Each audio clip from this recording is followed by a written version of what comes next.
Hi guys, how are you? I hope you're well. So we are continuing on with our series. I hope you guys are getting blessed as I'm getting emptied. So it does seem like we will never go with our secrets to the grave, yeah? So shake and tremble, everyone in the world. Oh my God. I laugh, but it's really not funny. Yes, so I stopped where I'm thinking, this guy is not responding, and neither is God, okay? Like, I don't see him talking to me consistently. I have fasted, and one thing that really struck me was that my husband said, I prayed too, okay? I prayed, and I said, let God's will be done, okay? So, yeah, I'm at this point, I'm like, okay, so I have to work so hard in this business. So I'm learning on YouTube. I'm just trying to improve my skills. And for some reason, my skills are not improving. It's not where I want it. Yeah. If you guys knew in my head, and even my friends that we were working with, and like there was a slight competition there. Like if they knew what I wanted to achieve, they would have you know. So I really wanted to be the best cake maker, and I'm thinking I'll even go to UK. Yeah, so when my husband takes the children, I will go to UK because they have the best cake training where you make a cake and it's like artwork. Yeah, so those are my ambition. I'm looking at this thing and I'm thinking, okay, I have to really now focus. Yeah, so I'm working hard. I'm thinking of the kind of business I want to have, I want to establish, and I want to establish it very fast.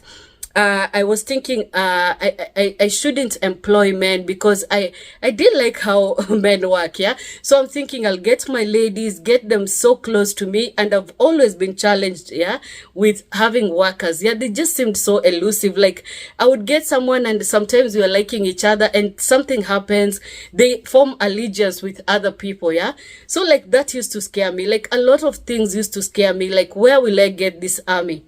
And I'm like, okay, so now I have to find a secret to make my business a success. If it's going to business school and learning how to manage workers and all that, and I'm beginning to research, yeah, because everything that I did was always came with some, challenges, yeah. But I'm thinking, I have to find a shop, yeah, start small. So I'm not contemptuous about starting small, yeah. I'll do that thing that God says, start small. So I'm looking for a shop near me, and yeah, that time I'm looking, it's like still like the shop that I eventually got, I saw it at that time, yeah. And I was like, okay, the caretaker told me they're not letting it yet, okay. All right, so in this period, I'm very, very sad, and I even lost like the house help that used to work with me. She used to work amazingly well, yeah, and so I have more guilt, yeah, about letting this kid go because she was an orphan, yeah. But the way we used to work with this girl, yeah, it was so amazing. Like other people are getting conversions, yeah, like it was so amazing. Like I would work, and as I'm moving from that area going to another, she comes and cleans after me. She was a great cook, good with the kids, so amazing, yeah. But I'm feeling like I will mess this up because I always do, okay. All right, so I, in my worst moments, yeah, where I'm not certain anything will work, I don't even know if God loves me anymore. And I'm thinking, this God has always loved my husband. This man is loved by God and by people. I am the problem, okay? And so I'm thinking, I will just fail, yeah? And this is what failure looks like. Now, I'm even now getting sympathy for my people, for the women before me. I'm like, okay, so this is how they tried marriage and it was so hard and they eventually gave up, yeah. So now I understand, okay. So I'm looking at all these things and I'm thinking, okay, this has all been so strange and so hard, but I don't know why I'm adding this, but they always seemed like I would perhaps meet a man that would love me as I, those love that we read in the novels, yeah. The kind that this knight in shining armor would come, yeah. So they would love you like they are blinded, yeah. They love only you. They never look to the side. They love you the way you are, and they admire you the way you do things and what you do.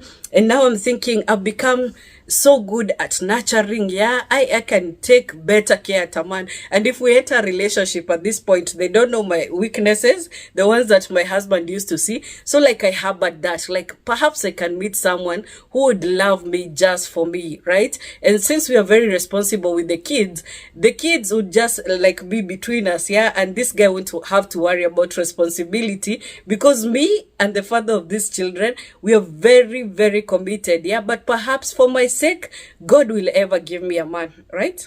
Okay.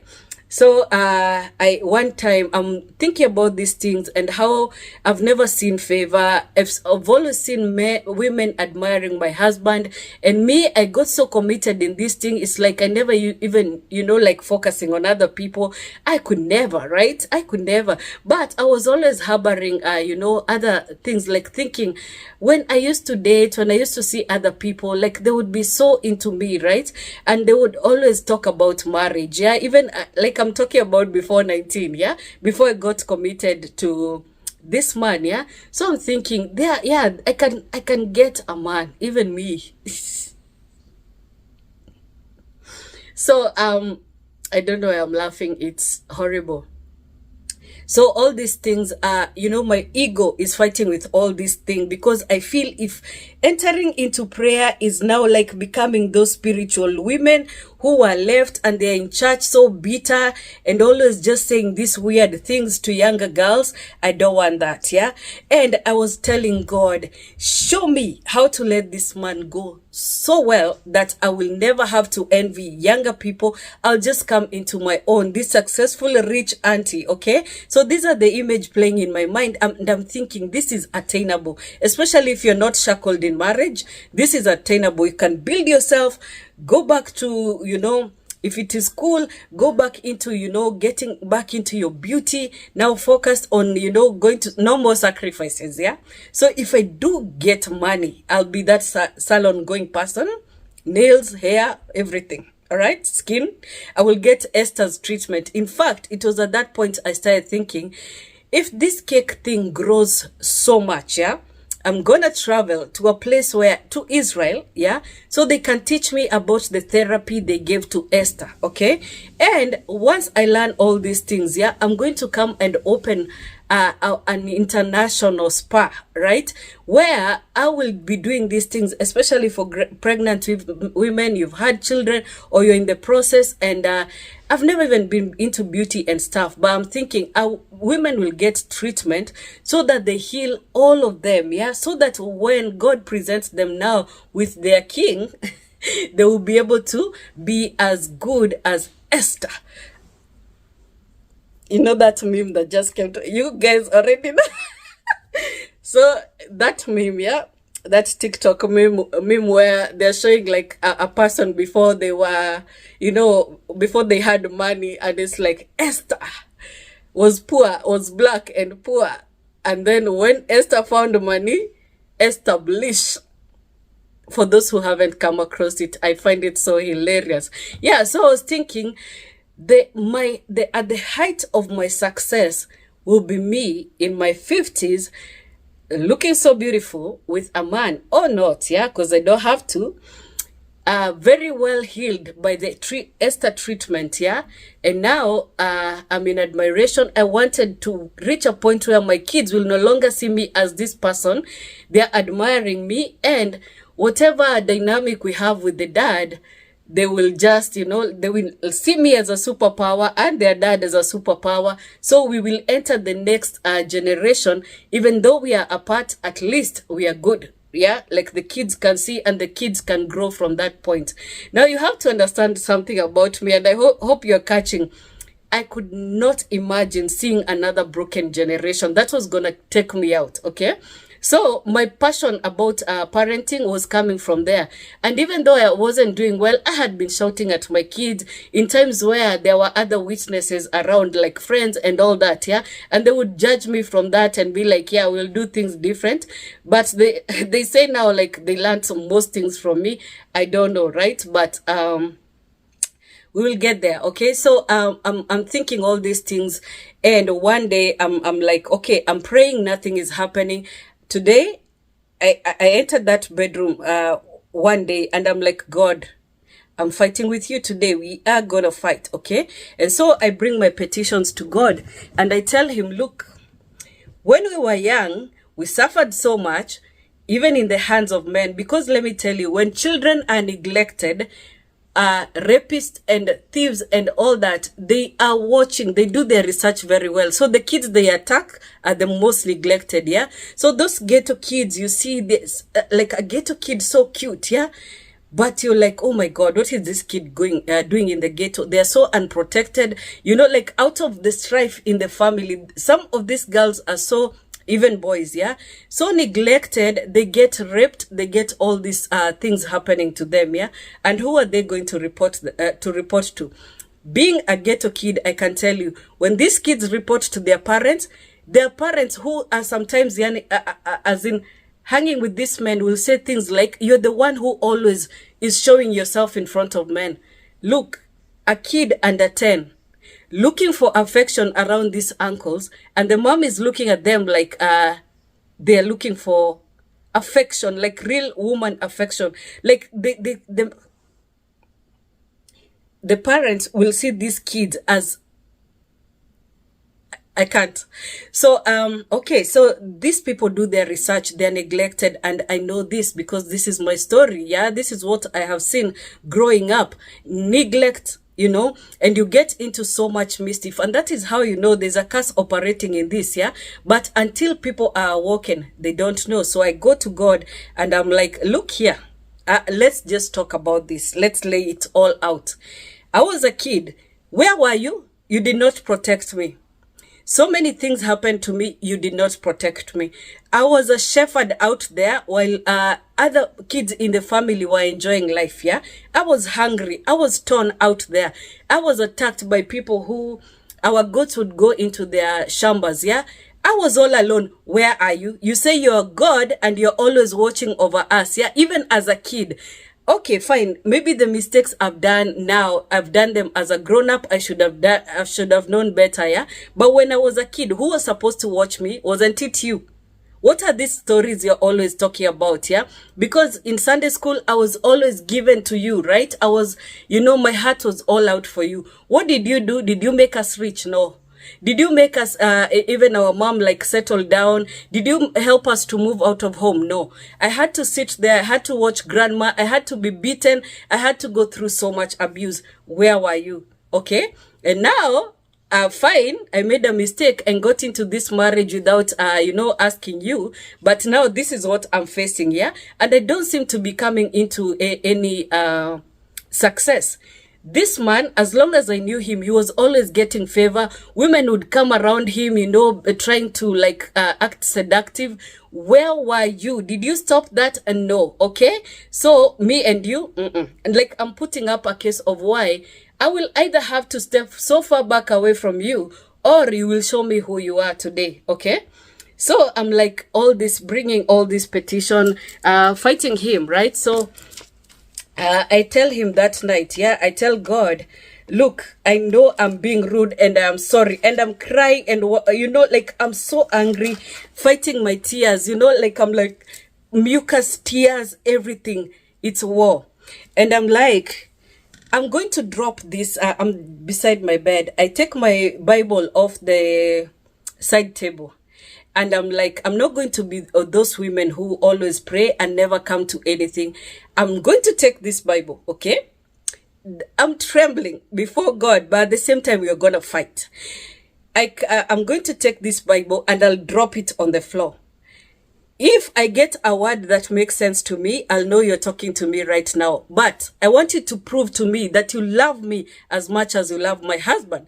Fine, he's a good man. Fine, I was quarrelsome. I was a bad woman. But you favored him so much. What was I gonna do, right? You were always favoring him before men and people. And I was thinking, whenever your ways please the Lord, he gives you favor before men and God. But I'm like, okay, so many years have gone by. Where am I going to start? Okay, so my ways have not been pleasing to you, but I'm about to step out, okay? So I'm giving you one more chance. And I take my Bible and I drop it on the floor. And it comes to, I don't know if you can see. So Isaiah 41, 10. Okay, and so I will read that and then make the extension I made just to be sure he's talking to me. Okay, so Isaiah 41 and 10 says, "Don't be afraid, for I am with you. Don't be discouraged, for I am your God. I will strengthen you. I will strengthen you and help you. I will hold you up with my victorious right hand. See," verse 11, "all your angry enemies lie there, confused and humiliated. Anyone who opposes you will die and come to nothing. You will look in vain for those who try to conquer you. Those who attack you will come to nothing. For I hold you by your right hand, I, the Lord your God. And I say to you, don't be afraid. I am here to help you."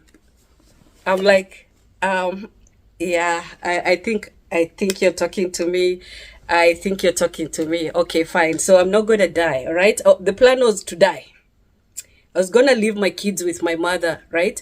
And so everybody in the family is looking at me like this blessed woman. I'm living in this place that in our family we've never quite attained, yeah? Understand this. Everybody in my family had tried hard, not actually come there. One of my cousins would seem to like come into this, but with challenges, yeah? But she's a strong, beautiful woman. You will meet her one day, okay? So everyone else is struggling. Everyone else is struggling. But me, because now my husband is gone, there's all these jealousies, yeah?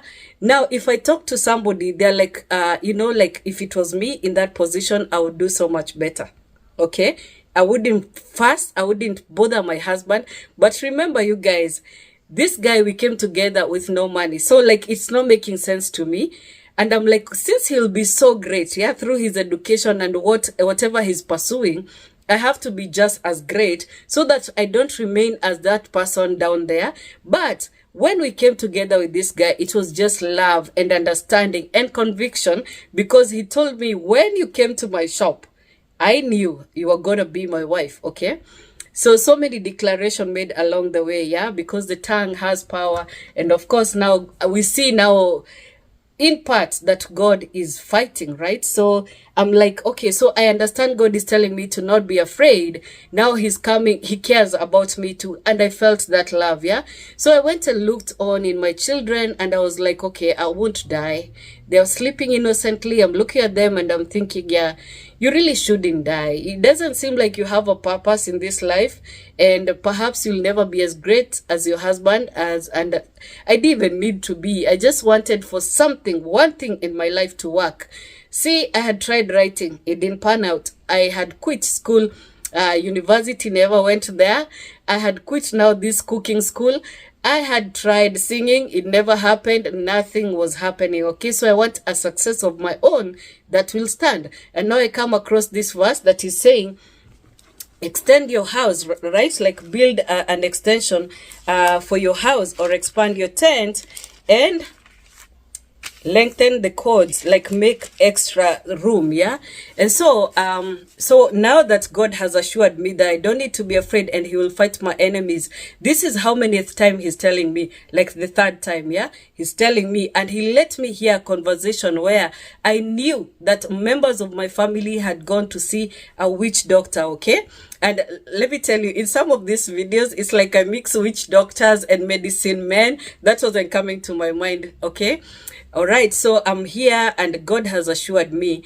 And so I begin to just draw closer to the Bible, and I'm listening to the word. I'm watching YouTube, and I would come across like some pastors that would just catch me, yeah?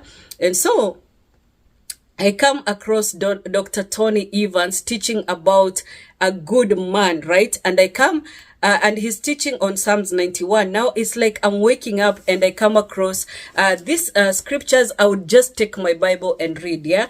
So I come across Psalms 121, 121, or is it 128, yeah? And it's talking about this man who fears the Lord, and his labor is blessed, yeah? And his wife is blessed in his house, yeah? So I'm thinking, if my man was like this, I wouldn't have to struggle this much, I would just be blessed, yeah. And his children are like olive shoots, yeah, on his table. So I'm thinking, this man comes home, just the life I ever wanted. My friends are witnesses. We used to talk about this all the time. I used to say I will always like work from home and build wealth from home, so that my kids do not have to feel neglected, yeah. And now look at this life that we are living, yeah. My kids will be scattered, and I'm so scared about that, yeah.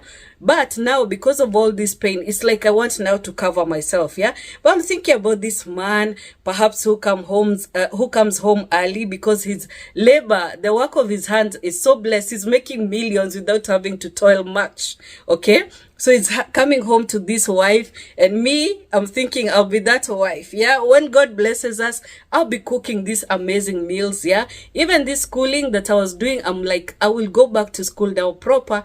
Okay, I used to think, now if I don't have to do much in this industry, I'll just build wealth from home. And this cake thing seemed to be like it, yeah. So I will build it, and when I come to a good marriage, I'll be that woman, okay? So he comes home, the meals are made, the kids are so cute. And I was thinking, I've lost so much time, because this should have happened when our kids were small, yeah? So we are not blessed. In this marriage, there doesn't seem to be blessing, okay? But we know in part, God reveals in part, yeah? And everything, like we had one of these past Sundays, everything happens gradually, and suddenly you are in that blessing, okay? But when you're in these arenas where everything is challenged, and you're certain that you're living under a curse, everything, you have to be tested on everything. So everything is a process. It's not like these influencers we are seeing, that they've started a marriage, suddenly they're so making so much money, they're coming into so much money. Look, you don't know what their families have been for their children now to come into blessing with whatever they touch. It's like whatever they touch now, it turns to gold, yeah? You're not in that generation. So if you're suffering, and you're suffering all these delays, just know you have to come back to the Father, and he will guide you to now the breaking through, so that you will be okay with how far God will take you, so that your children, when they come into it, they will prosper. And now they may not reach as far, but their children will, yeah. So you're creating generations of blessed people, okay? And realize up to this point you may be getting so many challenges. Remember who I told you I am, the fourth generation. So we're just coming out, yeah. And so I'm getting all this understanding as I'm learning. And so I start because now I'm getting close to God. I see Tony Evans preaching about this, and now he warns the men, yeah. He cautions the men through Malachi 2, and from verse 12 and to the end, it talks to the end of verse 2. It talks about these men who come to cry before God, yeah? And they are telling God, oh, it seems you never accept our offerings anymore. And he tells them, it's because you have neglected the wife of your youth, yeah? And so you come to cry at my altar. Let me just read this, because I found it here. So Malachi chapter 2, verse, I will read from 10, a call to faithfulness, my Bible subtitles. Are we not all children of the same Father? Are we not created by the same God? Then why do we betray each other, violating the covenant of our ancestors? Judah has been unfaithful, and a detestable thing has been done in Israel and in Jerusalem. The men of Judah have defiled the Lord's beloved sanctuary by marrying women who worship idols. May the Lord cut off from the nation of Israel every last man who has done this and yet brings an offering to the Lord of heaven's armies. May the Lord cut them off. Yeah, you hear? So 13, here is another thing you do. You cover the Lord's altar with tears, weeping and groaning, because he pays no attention to your offerings and doesn't accept them with pleasure. You cry out, why doesn't the Lord accept my worship? I'll tell you why. Because the Lord witnessed the vows you and your wife made when you were young, but you have been unfaithful to her. Though she remained your faithful partner, the wife of your marriage vows, didn't the Lord make you one with your wife? In body and in spirit, you're his, okay? So you belong to him, that cord of three strands, yeah? And what does he want? What does God want? Godly children from your union. So guard your heart. Remain loyal to the wife of your youth. For I hate divorce, says the Lord, the God of Israel. To divorce your wife is to overwhelm her with cruelty, says the Lord of heaven's armies. So guard your heart. Do not be unfaithful to your wife. You have wearied the Lord with your words. How have we wearied him? You ask. You have wearied him by saying that all who do evil are good in the Lord's sight, and he is pleased with them. You have wearied him by asking, where is the God of justice? Okay, so you see where my mind is, yeah? And so God is drawing me in with these words, and I'm like, okay, so now that my husband has divorced me, that is what I'm thinking. Now he will see Shege. Now he will know what I feel, yeah? Because I was always feeling like I'm so disadvantaged in this place, okay? So I'm fighting in this beautiful house, and he's thinking, he's like, I'm paying huge bills. I'm working day and night. I'm even working when I shouldn't be because I'm a student. I'm paying for all this, and this woman, what does she do? Just fights with me. So he's been very, very angry, very disappointed from that fight we had, yeah? Because I put all my complaints out, and I was like, I don't care. You can leave me if you want, okay? So all this time, he's also petitioning God, and he's feeling this pain, yeah? And he's just considering, do I dare leave this marriage? And he tells me he's gone, yeah? But now he's suffering with his decision, suffering with everything, yeah? So he's in pain. I am in pain. And our God, who bound us together, is in pain, yeah? But by this time, there's so many things that we've done that bring legality, so the witches can really attack us. Well, yeah? But we don't know, because we are so ignorant. And what does the Bible say? My people perish for lack of what? Knowledge, okay? And so because now I'm getting close to God, you already know what I find, yeah? Isaiah 54:2. I mean Isaiah 54. And as I read it, I come across verse 6, and after I've seen all this, like a woman without kids, God will give her children, and she will have peace, and many will be her blessings, even for that woman who doesn't have a husband. Cool. A woman who is a widow, God will take her back and be her husband. Okay? How about me? I come to verse 6. Let's read from verse 4, okay? Right, from verse 4, fear not, you will no longer live in shame. Don't be afraid, there's more disgrace for you. You will no longer remember the shame of your youth and the sorrows of widowhood. But I'm like, okay, that is mine, even though I'm not a widow. For your Creator is your husband, the Lord of heaven's armies is his name. Okay? He is your Redeemer, the Holy One of Israel, the God of all the earth. For the Lord has called you back from your grief, as though you were a young wife abandoned by her husband, says your God. And I'm like, how? This was always in the Bible. And now I'm a young abandoned wife. And this was always here. I need to get more. And now, because I didn't know about Proverbs 11:9, I'm realizing this knowledge might actually be what God has been waiting for me to come into, so that now he unleashes me into these blessings, yeah? So my pastor has come, he has, told me that, yes, you're under attack. And now I see, okay, the attack now caused this rift. But now God is going to raise me. He's going to cover me as a young wife who married young only to be rejected.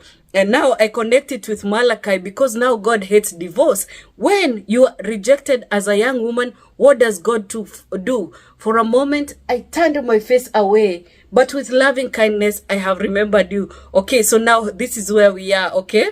This is 2014. The year is dwindling, and I'm like, I have found the truth. What took me so long, okay? And so I'm like, okay, so he says, for a brief moment in verse 7, I abandoned you, but with great compassion, I will take you back. In a burst of anger, right? Because of all these things that are happening, they are hurting him. Because remember, this is a cord of 3 strands. But do we know that? Because we think our marriage is so illegal, okay? In a burst of anger, I turned my face away for a little while, but with everlasting love, I will have compassion on you, says the Lord, your Redeemer. Just as I saw in the days of Noah, that I would never again let a flood cover the earth, so now I swear that I will never again be angry and punish you. Okay? For the mountains may move and the hills disappear, but even then, my faithful love for you will remain. My covenant of blessings will never be broken, says the Lord, who has mercy on you. Okay, so, oh, storm-battered city, troubled and desolate. The version I was reading then was like, afflicted city, lashed by storms and not comforted. I will rebuild you with stones of turquoise. There. Wait. In 13, let's just jump there. You will be secure under a government that is just and fair. No. I will teach all your children. 13. I was reading 14. I will teach all your children, and great shall be their peace. This one says, I will teach all your children, and they will enjoy great peace. A guy, what more did I need? What? So my kids are sorted and I am sorted. I'm taken back, yeah? So I'm like, this song that my husband used to play in the house, yeah? But the way my husband now introduced me to the love of music, yeah? And he would do this thing where he would come home and he would have saved music in like an MP3 and bring like with cute headphones, and I would be listening. But even before that, there was music he used to play that would just stick in my mind, yeah? And so I'm thinking, this song by Darlene Sheik, I'm walking and you walk, never be the same again, dancing and you dance, in your Holy Spirit's realm, I forgot the words. I wasn't even thinking of singing this, but there's a line that goes, I'm living under the keys of heaven, and I'll never ever be the same again. And now I see something very amazing happening, yeah? You know the songs that we sing as kids, rejoice in the Lord always, and again I say rejoice. All the music that had made impact in me starts coming back, yeah? So this house is no longer gloomy. I'm starting now to enjoy music. Little by little, I'm singing like in the corridors like a child. Rejoice in the Lord always. And again, I say rejoice, rejoice, rejoice. And again, just like that. Those theatrics, you see, I was doing that. And I could see like joy was coming into me, yeah? And so I'm even like when we talk with hubby, I'm getting, like more joy. I'm like, I'm sorted. Okay. So, I'm listening to him, but I'm like, okay, now I think you're gone, right? I can see this guy is gone. Yeah.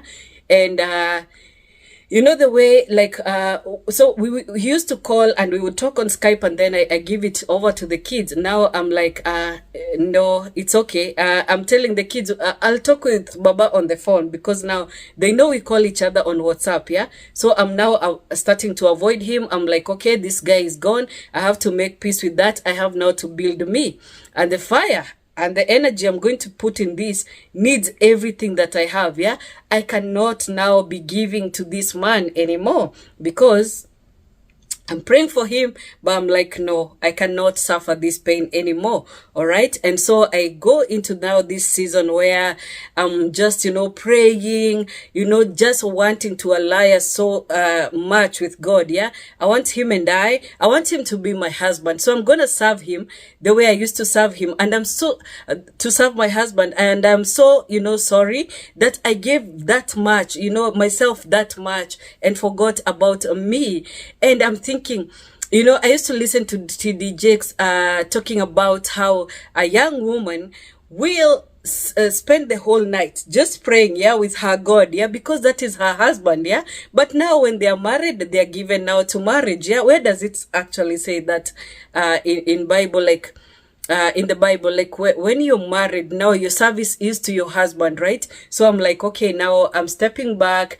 I'm going to now go into God's service, and him and I are about to build an empire, okay?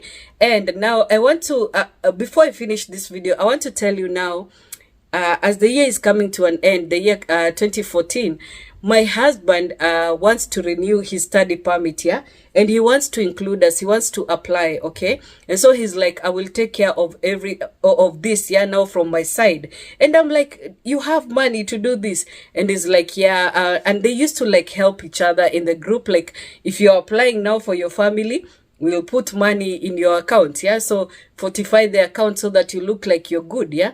So they're helping each other because now they're going through the same thing. But do I know this pain, the pain that this guy is going through? No, I'm stepping back, yeah. So I pray for him as the father of my child. God, please, preserve him so that when he comes for his children, they'll be okay. And I will go and build, yeah.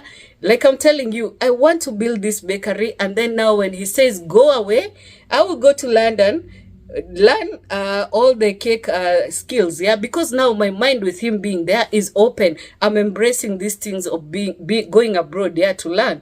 And then I will go to Israel and learn about that Esther's treatment. So that was my plan. If you're getting this, if you're getting ideas, run with it, okay?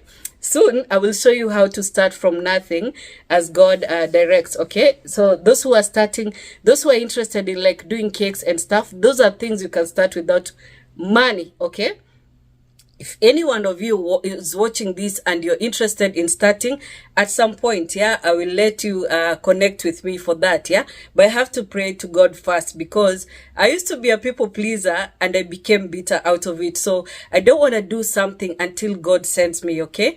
And so I'm thinking about all this, stepping back, not Skyping with this guy anymore, not sending the long texts anymore. And now he's coming to this thing and he's telling me, and I am surprised and thinking, this is really a man of all seasons, yeah. Even with us having broken up, he's really willing to still process for us, and he's saying there's no way the kids will come without you. So I'm thinking, okay, fine, I'll bring the kids and now go on my merry way, all right?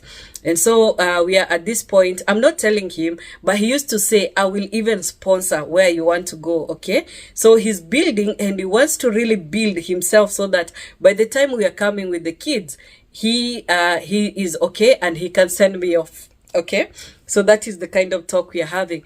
And so I'm like, okay, fine. So yeah, I'm really in admiration of him. Like, wow, he's really still doing this. And so he tells me he's going to apply for the visa. Okay, so we are heading towards end of 2014. Yeah, and I'm talking to another friend of mine I met on Facebook, and he's telling me how he also wants to go to the States, but that was crushed. Yeah, so he's now trying for Canada, and I'm like, okay, we are also in the process. Yeah. And now, as the year is dwindling, my friend comes and tells me, my friend who is my neighbor, we used to do cakes together. She comes and tells me that she dreamt we are going to Canada. I'm like, oh my God, okay. So even this cake thing might have to stop. So I'll come and do it on a grander scale, yeah? So she tells me that, and I tell her we are actually planning. I had decided to keep quiet and not tell anyone because we've been disappointed before. But now I'm telling her that, yes, your dream is true. We are actually going to Canada. I'm so surprised that God let you in on this. It seems he's confirming it, yeah? So this is a prophet, right? And she tells me, I dreamt that you were even selling your cake things to me. And yeah, so I tell her, oh yeah, it's happening. So, oh my God, I'll draw up a list and yes, I'll sell my things to you. So this thing is going into process. It takes about 2 months, yeah. And in January 2015, my friend comes and tells me he didn't get his thing. And as we are waiting, we are both so depressed, and I'm not doing much now, just doing the cakes from home, yeah. I'm not doing much, and I'm forever around home, getting that depression that would hit me whenever we apply visas, yeah. Again, so, but we are sharing now with hubby, and I tell him, by the way, it seems like they've issued the answers, yeah, like check if there is correspondence about us. And he checks, this is early January, he checks and we've been denied, yeah. So he got the study permit, but we were denied. And I'm like, what is this? Isn't this an indication that yes, we had come to an end, but we are the ones who are forcing this thing, yeah? So I'm like, my husband is beaten. He cries for days. And I'm like, when you finish crying, I'll tell you something. And so we talk about how devastating this is. And so he tells me, okay, he's back. He's still so grieved. And I'm like, imagine me, I didn't cry. I'm done with this Canadian journey. Okay, so I'm accepting now all the things that are happening. And I tell him, if you could lend me some money, I can just expand some business. And he's like, what? And I know he had money. And if you got the visas, he would have paid for us. Yeah, so he must have money. And I'm like, just give me like 100K, I start my business. And it's like 100K. The money I was telling you, it was borrowed. Yeah, like people had helped fill my account so that we can do this process. And now it's been denied. I have to return money to the owners. But he doesn't disclose completely. And I don't quite understand. Like, I haven't gone through the process. And I'm like, okay, fine. Send me 50K. And he's like, damn. All right. Okay, I'll send you 50K. And I'm like, yes. I knew it from the time this man of God told me to expand. I knew this is now my path. I'm going to embrace this path. And he sends me 50K. The night we talk about it, yeah, and I'm blessing him. I'm like, God, please give this man a good wife if he never comes back to me. But I'm still very much in love with my husband. Like, it never stopped. It's just the Kikuyu woman now coming back. Yeah, I'm getting the spirit of my ancestors. Yeah, and I can tell you now, this spirit that we talk about, spirit of the ancestors, it's familiar spirit that operated with your ancestors. Yeah, so imagine all those ancestors that died when they were bitter. Yeah, and there was all this familiar spirit fortifying what they think they know, and they're like embracing negativity. Yeah, and I'm thinking of all the things I've ever had my aunt say, and I'm like, yeah, even though I love this man, he should now stand. Like, we have done everything for him. He's gone. Now he has to stand somewhere and watch me because I'm coming out. So anyway, so we denied the visa, and he sends me the 50K, and I'm so grateful. And guess what? The next day, he sends me another 50K. So I don't know what he did, but he comes up with 100K. And now I start now... thinking right away, I'm going to go into business. Now, before I finish this video, let me tell you just one last thing. In this 2014, there had been a women's conference at Purpose Center Church, yeah? And my sister used to attend, and she gave me the CDs. She was forever inviting me to this church, and I'm like, I can't go, man. I'm not feeling this church thing. I've been wounded in church. And I'm like, I don't want any more misunderstanding. And she says, just watch the videos. So one time, as I'm praying, yeah, and this was where I was fighting women in my dream, I decided to watch the CDs, yeah, and as I watch the CDs, yeah, I meet the pastor's wife talking in these videos, and she's like so worried out with everything that's happening, and she keeps saying, me, I don't do people. So when I came into this, I was hoping you guys will not call me mom. I hate that. And she would really laugh about it. And as I meet them as a couple, I'm like so in such admiration. Yeah, they had this vibe going, and I'm like, I understand what this is. Yeah, I love it. I'm going to go there. And I make a decision, and I say, I'm going to go there, and I'll sit behind that pillar that I am seeing. I'll never make friends with anyone in this place. I'm just going there for my miracle. I identify this. I'm just going to get my miracle and go. Okay. And so I'm coming into covenant with this altar. All right. And so I start going to that church, yeah, eventually, as now God, towards end of 2014, I'm visiting, I'm loving this church, but I'm so scared because whenever we try to cross the Mombasa Road, it's me and my 3 kids. I'm so scared, yeah. So we enter 2015 and I launch my business, and I'll tell you more on the next one, okay? See you then. Bye-bye.